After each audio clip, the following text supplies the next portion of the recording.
It must have been a difficult journey, trekking through snow, rain, and mud across Iowa after leaving Nauvoo in the middle of the winter of 1846. And with her three little children in the wagon, Dolly's days were probably long and her nights long too. But God had delivered their family once again from the terrible persecutions they had endured for being members of the Church of Jesus Christ of Latter-day Saints. And this time, Dolly and her husband David Gardner, along with many of their extended family members and friends, were hopeful that they would be arriving soon to a place that God had prepared for them to live in peace. But then came the call from the prophet Brigham Young for 500 men to join the United States Army and march to Santa Fe to help in the war with Mexico. Would David go and leave Dolly and their children? They had so very little. How would she manage? And why would they support the U.S. government?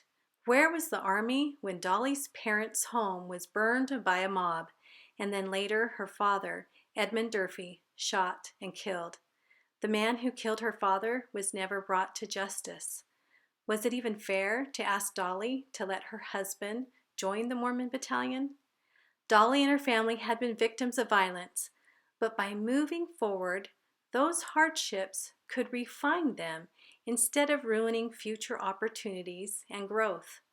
Dolly and David Gardner stayed true to their faith and followed the counsel of the prophet.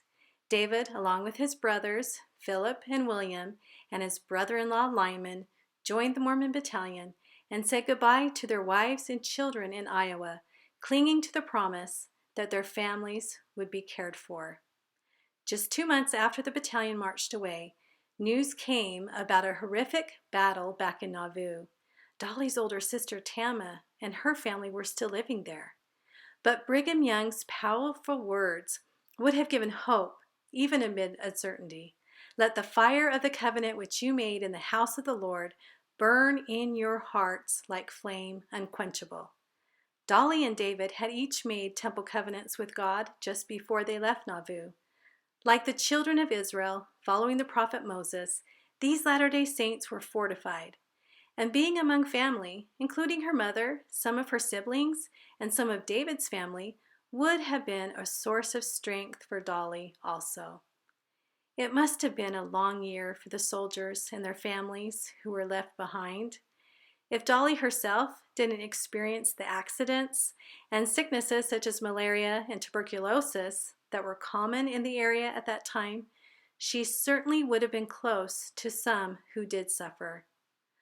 I like to think that my third great-grandmother, Dorathea Durfee Garner, who was called Dolly, learned a lot that year about herself and her relationship with God that prepared her for her future of pioneer life in the Utah Territory. I admire her strength.